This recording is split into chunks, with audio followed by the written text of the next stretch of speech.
If you saw my music library today, you would find a mix of Weird Al Yankovic, video game soundtracks, musicals, a cappella music, and the Trans-Siberian Orchestra. Why am I telling you this? Because my music library is variable. Just like the variable libraries in Microsoft Fabric, today we're going to talk about utilizing those variable libraries with Fabric notebooks on today's chapter of DataBard. DataBard, DataBard, DataBard, DataBard, DataBard, DataBard, DataBard, DataBard, DataBard. Dabba, dabba, dabba, dabba, hoi, hoi, hoi. Hi there, I'm DataBard, trying to help you write the next chapter on your data journey as efficiently as possible. If you find this sort of content helpful, please like, subscribe to the channel to find out what future chapters are in store. I'm also super excited to announce I'll be speaking at FabCon Atlanta 2026. Beyond thrilled to be back there speaking and helping out the community, along with a very large group of speakers, all trying to do the same thing. Make your experience with Microsoft Fabric as effective as possible. If you haven't registered for it yet, registration is open now. Go out there, register for the conference. I look forward to seeing you there. Enough advertisements, let's get into the demo. So the goal with implementing a variable library is that we want to make it simpler to have environment variables, or things that will change from environment to environment, from dev to test to production, or however many stages that you have. A variable library is at least one way to solve that problem. Let's take a look at our variable library to begin with. I currently have a variable library here called VL-DataBard, and here I have a number of settings in place for things like lakehouse, unique identifiers in lakehouse names, warehouses. I have some information there too. You also notice I have some things that look like settings. Adding in anything like a setting or a new variable, we just go to the new variable button. That adds in a new line here, and we can define things like the type of the variable, our default value set, and then we can define one-to-many alternative value sets where these values change from environment to environment. Now, to take a step back, how did I create this variable library? I went into my workspace, went to new item, and this is something, and I want to be clear about this, because at least this was something I was confused about when I got started. A variable library is an item that you can create. It is not something within your admin tenant settings or in your workspace settings. It is an object that you have to create, okay? So we know we need to create that, and that gives us this experience here. Now, why would you create alternate value sets? This is where you have the opportunity to create different value sets for different environments. Again, dev, test, production, or whatever your stages may be. For each given stage, you will want to have a variable library that has the values for that environment. You can see in my case, I have two definitions of the same variable library, but sitting in two different workspaces. One is sitting in my DataBard workspace, the other is sitting in my workspace. Now in my case, I'm focusing on two stages in particular. I have a My Workspace stage and a DataBard workspace stage. Notice that for each of these stages, they have the same possible variables that can be defined, but the values may differ depending on circumstance. You can see, for example, Workspace ID here has one value, DataBard Workspace has a different value. You can configure this in a whole bunch of different ways. Just make sure you double check the documentation on variable libraries, as there are some limitations of the number of variables you can define and how many value sets you can define. Check out the documentation for the current state of things. This is where we can successfully define our variable library. Now, how do we actively use it in a notebook? Let me bring up my demo notebook and let's see how that experience works in the Fabric notebooks with variable libraries. Here I am in my Fabric notebook, and at this moment, this notebook is sitting in DataBard Workspace. So again, I have two workspaces, DataBard Workspace, my workspace. In this workspace, I'm going to start looking at a couple of different ways that you can access the variable library via Notebook. The one option, probably the simpler way to implement it within code, is that we're talking PySpark here, so you want to define a variable that actually has your variable library as an object. We can do so by using the Notebook Utils library, which now has the capability to do this call: Notebook Utils, variable library, get library, and when you pass in the name of a variable library, you can then return that variable library as an object here. Important thing to note here though, this variable library has to live in the same place that the notebook lives. It can't live in two separate workspaces today. And this is going to be the secret sauce that lets us easily move our notebook from stage to stage, because each stage will have its own different variable library.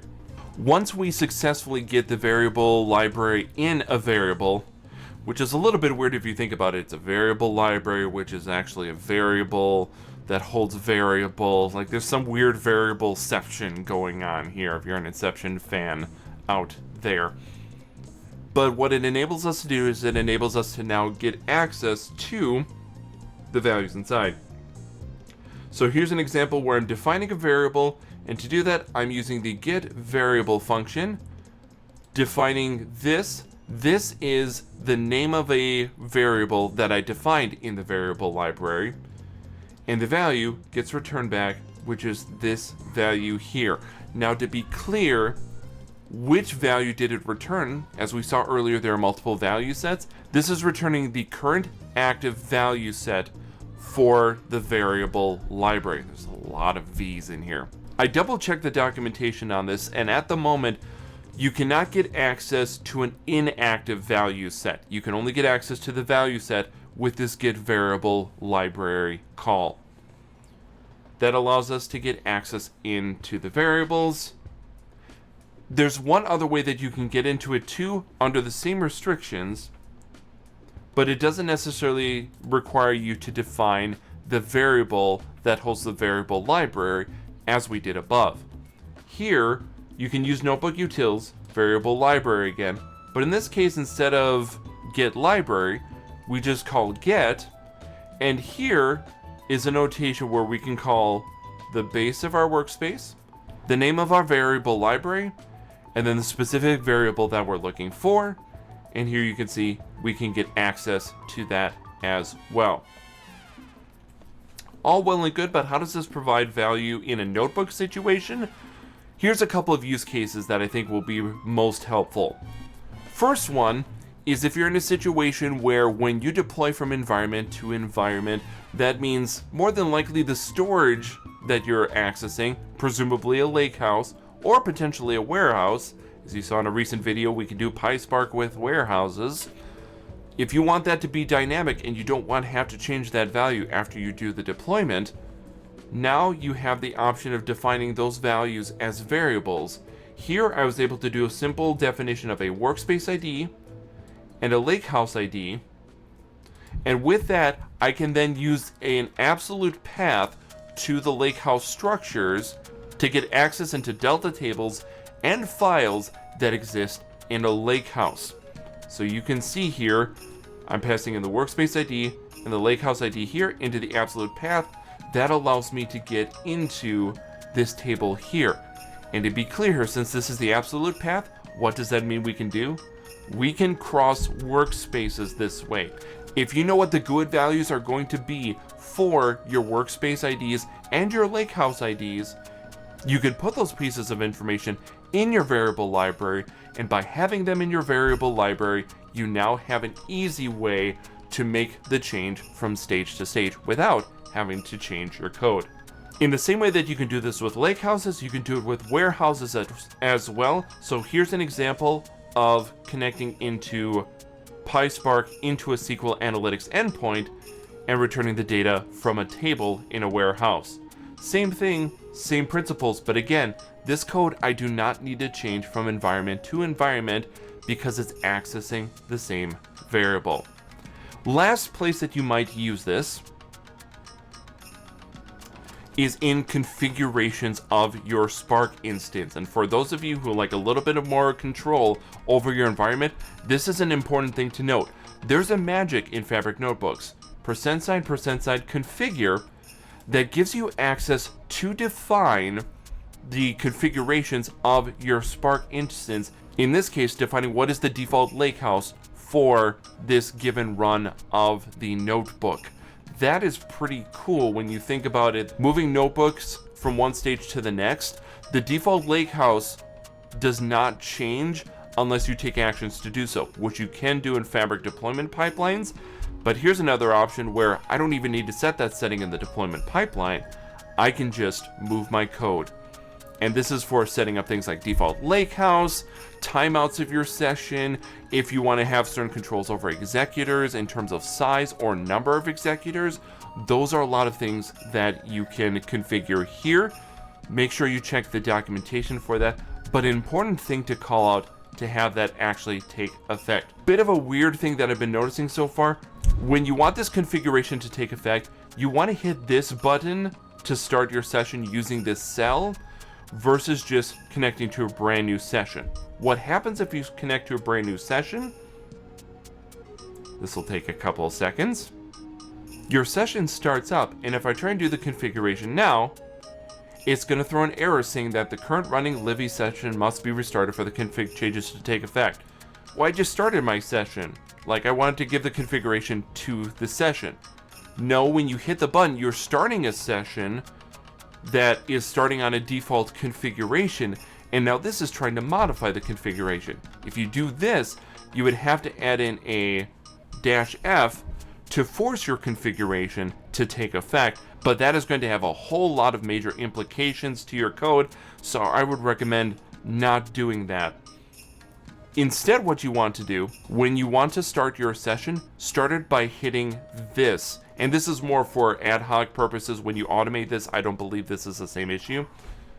But when I automate by hitting the configuration cell to begin with, the session starts, it took the configuration, and I can confirm that it works by running this next cell down here, which is using a relative path to access a delta table in a lakehouse. And we know that only works if you have a default lakehouse attached to your notebook. While on the left here, we don't have a default lakehouse attached. So this should fail, right? Sure enough, this is going to succeed because it doesn't need this configuration on the left. It's using the configuration in the cell above. Last thing that we need to do is we need to do an actual deployment to showcase that the variable library actually takes effect. In this case, I don't really have a good place to do deployment pipelines, so we're going to do this a very not so pretty, but actually simulates the experience. We're going to just download the notebook file, and we're going to upload it to the other workspace. So I've got that downloaded into my downloads folder. Let's go into my workspace. And we're going to hit the import button to import notebook from this computer. Go into my downloads. There's the file. It'll take just a moment and it'll import the file. Alright, our notebook imported successfully into this environment. Let's open it up and let's see if it works. A quick look at this, and it looks like our notebook looks the same as it did before. It even has the results from the other environment. But let's go ahead and click this here. And this is where, again, the configuration, you can see I'm doing this $, parentheses, and I'm going through the directories to get access into the individual values. Set that there. This works here and should give us success.